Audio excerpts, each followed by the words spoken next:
announced 90 million euros.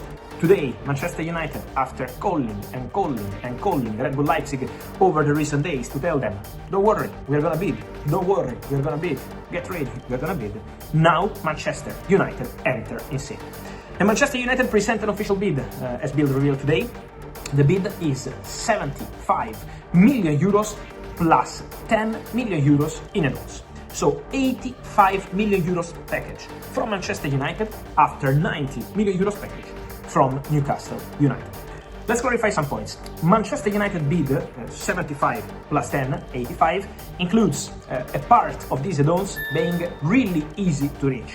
You remember what I told you for Viktor Gyökeres earlier this summer? Sometimes in the transfer market world, it's very easy to go and say numbers like 20 million euros, 10 million euros, 15 million euros add-ons. But then the add-ons can be very... And it's interesting, isn't it, Jack? Perhaps not the most prolific of strikers in the Bundesliga, but only 22 years of age, more than 250 appearances for club and country. He's got an impressive CV given his age, hasn't he?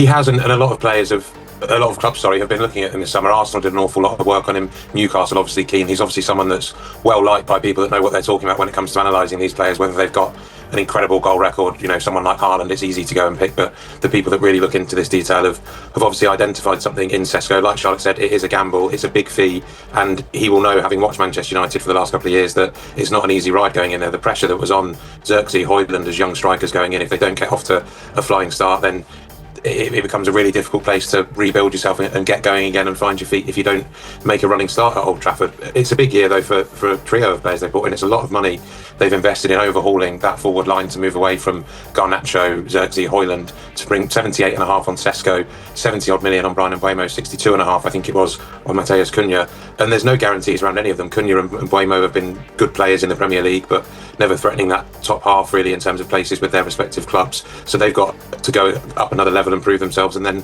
as we've said, Šeško coming in with no Premier League track record, it's an awful lot of money to spend on nothing that's guaranteed. Obviously, you could never surefire say that something's going to work, but the pressure of Manchester United and the pressure of those fees, it's going to be an interesting start to the season for all three of them.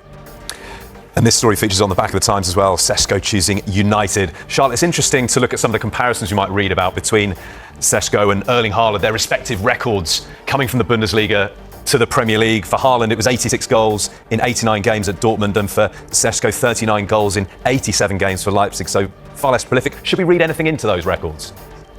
I mean, I think if you tried to compare any striker, mainly in history, to Erling Haaland's record, they're going to struggle to come up against the phenomenal numbers that he gets. So I think comparing anyone against Haaland's probably an unfair benchmark. In that story that my colleagues have written today, though, there is a graph and it does show that he even falls behind. I think it's shots per goal and goals per game. He falls behind the likes of Watkins, Chris Wood. This is if we're looking at Premier League strikers. Salah, Haaland, Wissa. So all Isak, like we mentioned before. So players who we know are proven Premier League goal scorers. If you compare his stats, he is falling slightly behind them as well, which to me would be more of a concern than directly comparing him to Haaland, who's a goal machine like we've not seen for a very long time. So yeah, I think that's an unfair benchmark to set him against, but he isn't coming in as a prolific, like you say, 50, 60, 70 goal player who you think is going to hit the ground running. It's going to take a lot of work, and like Jack said, there is so much pressure on these players at Manchester United to do that. Cunha and Mbeumo looked quite sharp on Manchester United's pre-season tour, but the team did still look lacking in that number 9 position. So whoever comes in to play up front, there is pressure on them, but also I think there's still pressure as well to maybe bring in a number 6, because Manchester United are really lacking in that area of the pitch as well. So I don't necessarily think that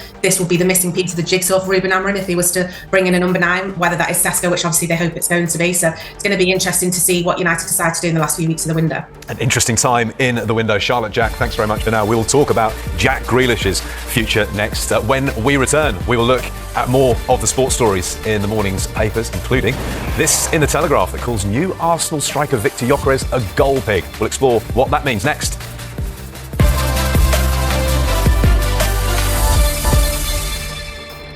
You're watching Back Pages tonight. It's welcome back to Charlotte Dunker from the Times and the Sun's Jack Rosser.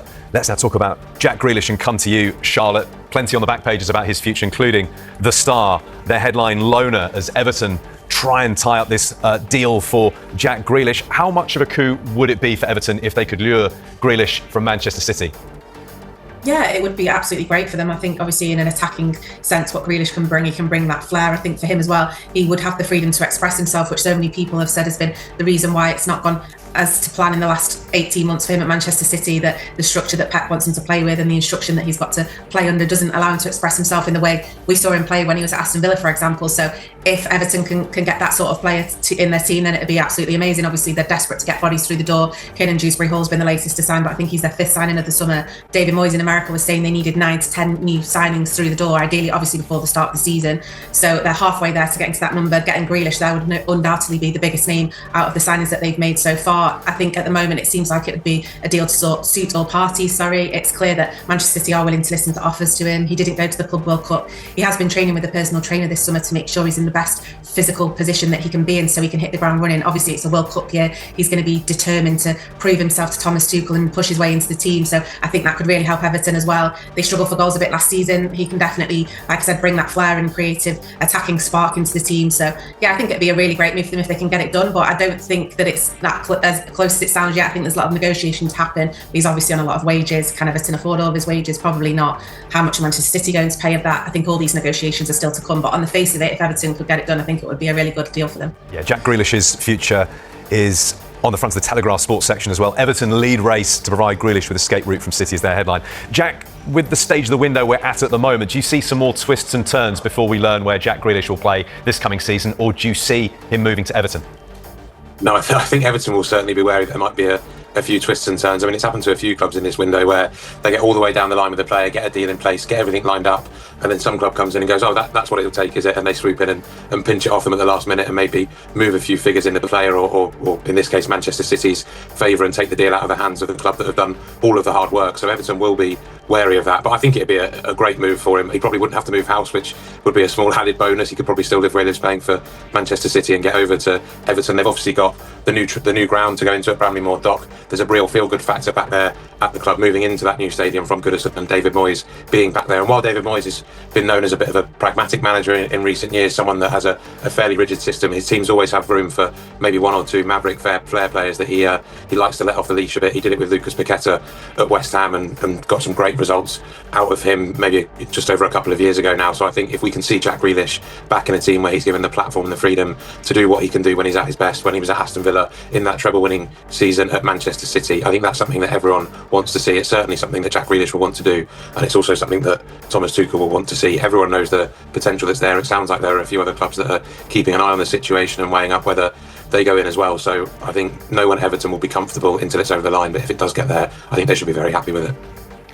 Charlotte, I'm going to now put an intriguing headline to you from our next paper. We're going to concentrate on Goal Pig Gyökeres is their headline. Sorry to put you on the spot. Do we know what a goal pig is?